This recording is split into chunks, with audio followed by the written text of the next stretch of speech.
Hi there, welcome back to your favorite deep dive show on stories contemporary and consequential for India.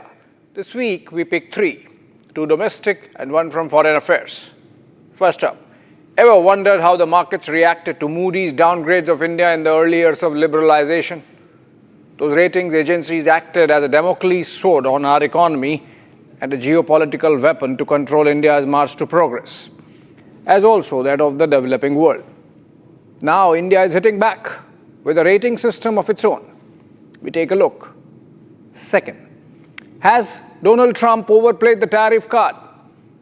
As he completes 1 year in office as President of the United States during his second term, what lessons we have from the trade data? And finally, a battle of narratives in which we focused on the Nehru in JNU last week takes us to Somnath this episode. How Prime Minister Modi is setting things right, as in from left of center to right of center, as a national mission. Let's get going.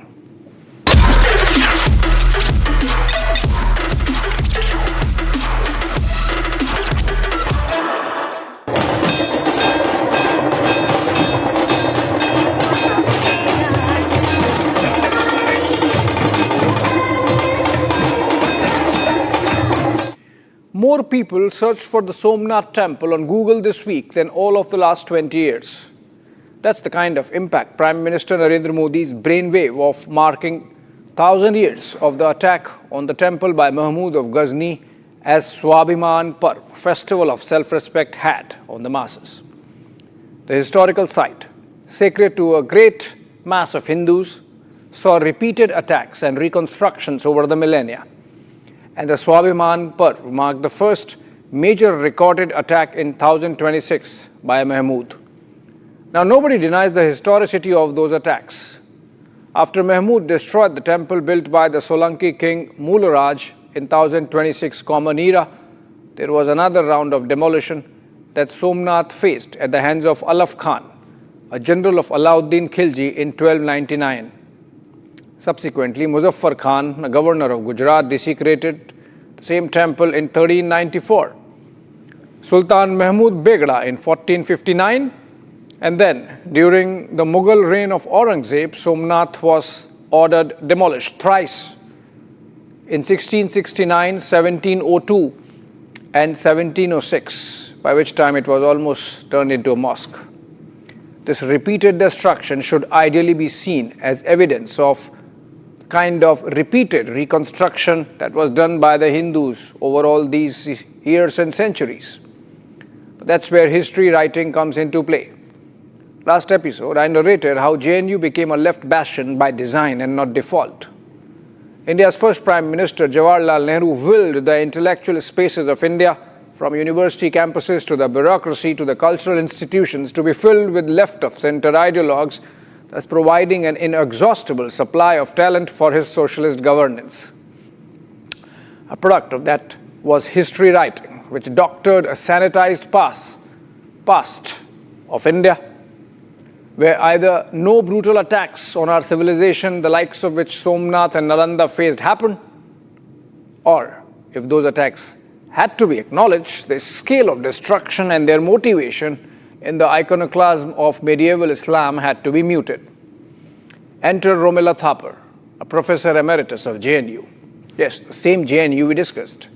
She is variously described as a celebrated historian or doyen of Indian historians, who as recently as 2023 wrote a book on Somnath. This is what she writes. In 1026, Sultan Mahmud of Ghazni raided the Hindu temple of Somnath. The story of the raid has reverberated in Indian history, but largely during the Raj. It was first depicted as a trauma for the Hindu population, not in India, but in the House of Commons in London. This is according to Thapar. The triumphalist accounts of the event in Turco-Persian chronicles became the main source for most of the 18th century historians.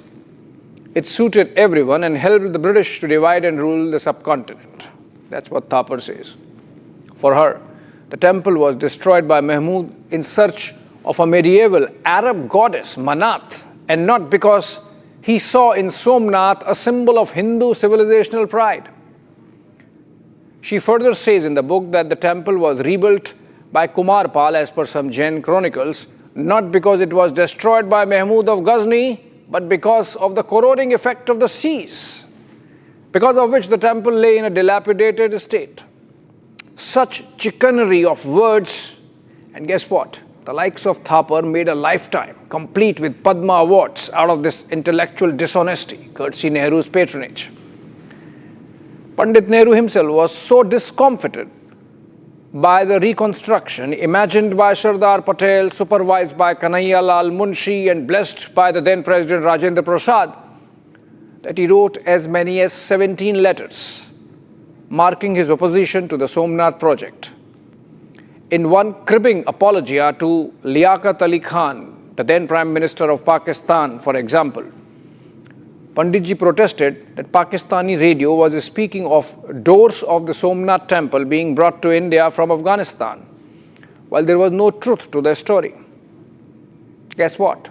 Maybe it did not happen immediately after independence. But Romila Thapar, the same protege of Nehru, narrates in her latest book about the episode of the doors brought back from Ghazni to Agra during the British times in the 2023 book. Yes, such charade we have lived through. Or look at this letter that Nehru wrote to the All India Radio instructing the toning down of the coverage of the consecration event in 1951 that Rajendra Babu attended despite protests by the Prime Minister. Or these two letters written by Nehru to the chief ministers, dated May 2 and August 1, 1951, in which he hems and haws, literally, about the bad image of India the presence of his ministers would create abroad by being present there at the consecration ceremony of Somnath temple.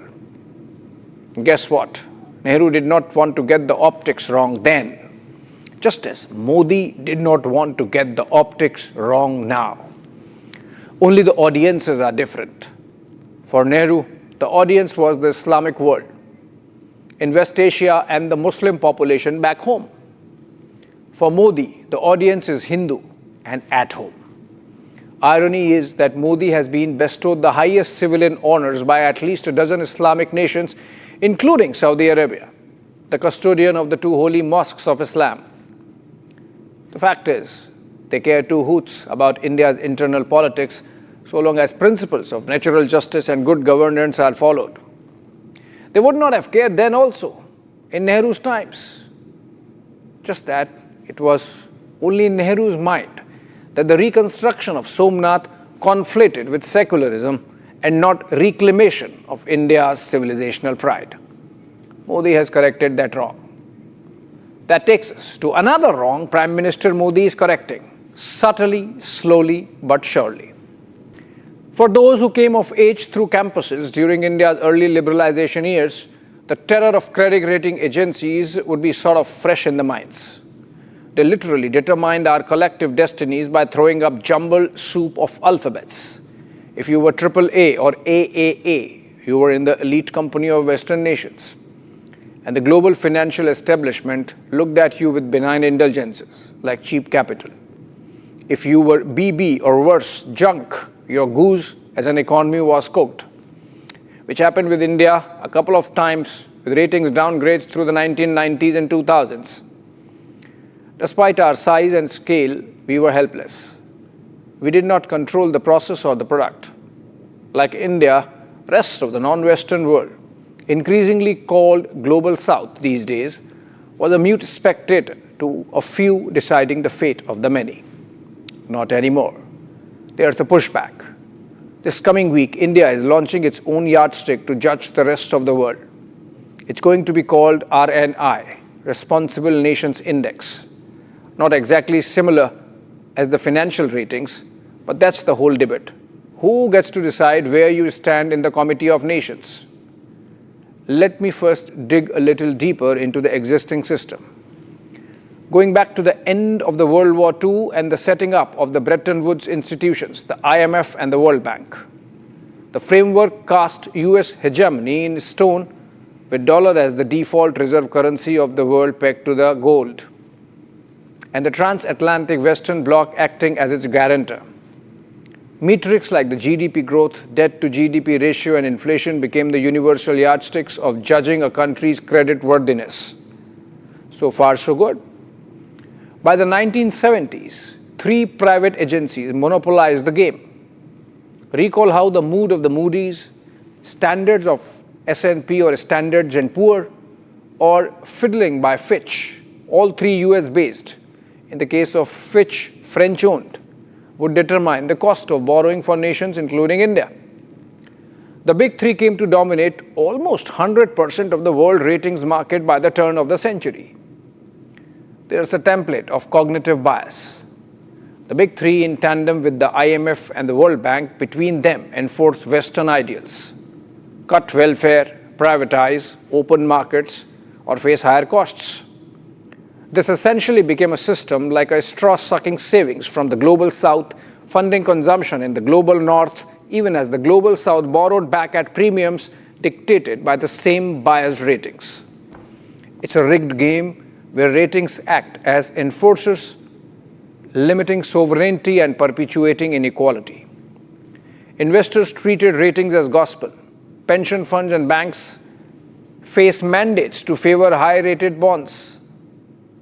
Post-Cold War, that is in the 1990s and thereafter, ratings became a geopolitical weapon to align developing states with Western agendas. Argentina's 2001 default followed repeated downgrades amid IMF austerity clashes, crippling recovery. Greece's 2010 debt crisis saw agencies amplify Eurozone woes, pressuring Athens towards privatization. During the 2016 Brexit, while the S&P did downgrade the UK mildly, it hammered Brazil over impeachment, essentially a political process. Venezuela, Russia, Iran, the list is endless. Over time, the biases stood exposed. Emerging markets got harsher treatment than advanced economies, even when fundamentals were similar. It's not just numbers, it's control. During the turn of the century, Asian financial crisis, for example, the S&P downgraded countries en masse, triggering capital flight and deepening the mess. Similarly, during the COVID-19 pandemic years, 95% of the downgrades hit only developing countries, despite milder economic hits than in the West. Why? Geopolitical proximity, cultural biases, and information asymmetries favor the global North. Now the world's reacting, and BRICS is a leading example or leading the charge, calling out the ratings terrorism of the West during the 2024 Kazan summit. Their new development bank, launched in 2014, offers loans without the IMF's harsh conditions, funding infrastructure in local currencies to dodge dollar traps. Guess what? Such is the terror of the existing arrangement, even now that the NDB has to comply with sanctions on Russia. But that only proves the point. No more passive acceptance of Western models. Russia, post-2014 sanctions, created the National Rating Agency. China launched Dagong, rating itself AAA. That's where RNI, Responsible Nations Index of India, comes into the picture. A brainchild of Prime Minister Narendra Modi as part of his larger push for Atmanirbharta and shedding of colonial mindset. Why let a declining West dictate the agenda? Look at the metrics. The RNI would be structured around 3 core dimensions. 1, internal responsibility, focusing on dignity, justice, and the well-being of citizens. 2, environmental responsibility, covering stewardship of natural resources and climate action. And 3, external responsibility, measuring a country's contribution to peace, cooperation, and global stability. Does not sound like GDP, debt, etc., but that's the whole point. How do you judge India's Operation Maitri, for example, when we supplied COVID vaccines to the rest of the world? That's where responsibility as a member of the Committee of Nations comes in. Should it not get reflected in ratings? Fitch and Moody's won't. So let's do it on our own, our way. The index, or the RNI, would cover 154 countries and is built on transparent, globally sourced data to ensure credibility and comparability. JNU and IIM Mumbai have provided institutional support. The RNI would be India's first globally anchored framework to evaluate countries on responsible governance, social well-being, environmental stewardship, and global responsibility. The initiative aims to encourage global dialogue on ethics, sustainability, food security, and value-based leadership, contributing to a more balanced understanding of national performance on the global stage. The geopolitics of rating nations is all set to change. Wait till Monday. Moving on to the last segment. This bill would allow... And India also is bullying. Yes, sir. So you put a 25% tariff on India for buying Russian oil. I was at the Indian ambassador's house about a month ago, and all he wanted to talk about is how they're buying less Russian oil. Would you tell the president to relieve the tariff? I really do believe that what he did with India is the chief reason India is now buying substantially less Russian oil. So I hope we pass this bill soon. And after They wanted to make me happy, basically. He wanted to, Modi's a very good man. Yes. He's a good guy. He knew I was not happy. And it was important to make me happy. They do trade.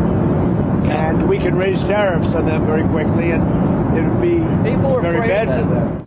It's been a year of tariffs, but tariffs as Donald Trump completes one as President of the United States next week in his second term. But reports and numbers on the trade front are not what the Trumpist stars or the mega supporters of Trump would have loved to hear. India's merchandise exports to the US during April-December period saw an almost 10% jump, rising to approximately US $66 billion, compared to US $60 billion in the previous year. In the month of November itself, the year-on-year increase was a hopping 22% at US $7 billion. Even with punitive tariffs in place, industries like electronics, which are up 16%, marine products up 11%, pharmaceuticals up 5%, and engineering goods stayed strong. Overall exports also showed a rising clip of 5%. In December of last year, that is 2025, India's overall merchandise exports reached US $38.5 billion, a 2 percentage point increase year on year. And the 9-month cumulative exports edged 3% to US $330 billion. India's export surge defies the odds. Weren't we supposed to fold under Trump's reciprocal hammer? Instead, Indian shipments of pharma, electronics, textiles, and rice to the US grew steadily, even as duties bit into margins, of course. Why? Diversification and niches. Pharma dodged full hits due to essential status. Electronics filled the void left by China, and rice carved a premium lane despite existing tariffs. There's more to the story. While India's US export dependence dipped slightly from 23 to 20%, which means we diversified, absolute volumes rose as American buyers sought alternatives to pricier Chinese products. And even as our manufacturing edge shone through, India upped its game. Last year saw at least half a dozen FTAs getting signed from New Zealand to UAE to the UK and Oman, plus the European Economic Community. Trade deals with Canada and the EU are close. All this offsets the US friction. This resilience suggests a few takeaways. Indian exporters shifted strategies, seeking tariff exemptions, pivoting to less targeted sectors, and reinforcing global supply chain linkages. Indian smartphones found new markets like Slovakia, Israel, Latvia, Vietnam, South Korea, among others. So while tariffs might have slowed growth in targeted categories, they did not derail India's broader export strength to the US, arguably one of the signature goals of Trump's strategy. The aim was ambitious so far as Trump is concerned: shield the US manufacturing, rebalance trade deficits, and coax partners into fairer deals. But the India story proves otherwise. And that's still not the complete picture. Look at China, and you realize the gaping hole in Trump's strategy. Despite facing intense US tariffs of up to 47.5%, China recorded a jaw-dropping global trade surplus of US $1.2 trillion. That colossal surplus reflected not just resilience, but strategic adaptation. Chinese manufacturers sidestepped US tariffs by boosting exports to ASEAN, up 13%, Africa up 26%, Latin America up 7%, and the EU up 8%. Domestic policies and a weakened yuan made Chinese goods cheaper abroad. Taken together, these trends paint a picture of limited leverage for Team Trump. India weathered the storm by channeling growth through resilient sectors and supply chain flexibility. China simply rerouted its trade and expanded it elsewhere. There's another interesting takeaway. The Kazan reset with China that India had is paying off. Our merchandise exports to China in the last 6 months of 2025 versus 2024 grew 37%, $14 plus billion versus 10.42 billion. China recorded notably higher Indian imports, with electronics and engineering goods seeing sizable increases. So Washington needs to take note. I spoke to a Commerce Ministry official part of the trade negotiations some time back, and if I rephrase his anecdotal account of the difference between American and European strategies when it comes to negotiating the trade deal, it comes down to one word: flexibility. Like the EU officials were comfortable to take agriculture off the table so that talks could proceed. Unlike in the case of the United States, where stalemate is centered around the GM crops and the dairy sector. Also, and that's a big factor, the official told me that he sensed that the American team came with a strong brief but limited freedom in terms of give and take. Obviously, because everything has to go right up to the top, to the White House. Why have tariffs seemingly failed? For one, substitution effect. Tariffs create vacuums that others fill. Basic economics Trump overlooked. As Chinese goods got pricier, India ramped up low-cost alternatives like generic drugs, replacing pricier Chinese APIs, or textiles dodging full steel aluminum add-ons. US importers did not reshore, they swapped suppliers, keeping trade volumes high. Data shows only 17 of the 57 targeted nations cut deals with Trump, leaving heavyweights like India and China defiant. Meanwhile, US manufacturing jobs flatlined. Tariffs raised input costs for autos and tech, killing almost 100,000 positions as per some estimates, as firms passed hikes to buyers amid 2025's inflation bout. US consumers paid anything between $200 to $500 more yearly per household, as per some think tanks. Long-term US GDP looks like taking a half a percentage point or even 1 percentage point hit from disrupted supply chains. The Venezuela, Greenland, Iran headlines could be planned distractions for these reasons ahead of the midterm elections. And then there are the geopolitical costs. India's is the most classic case of standing up to Trump's tariff bullying. Well, not just tariffs, but the Pakistan pivot also, that has put the larger India-United States relationship into a downward spiral that would not be easy for just Sergio Gore, the new US ambassador to India, to retrieve. Prime Minister Modi has earned plaudits from around the world to have managed the friction with Trump so well, even as leaders around the world, particularly in Europe, seem to be capitulating. This is an evolving story, and we shall keep coming back to it. Thanks for watching.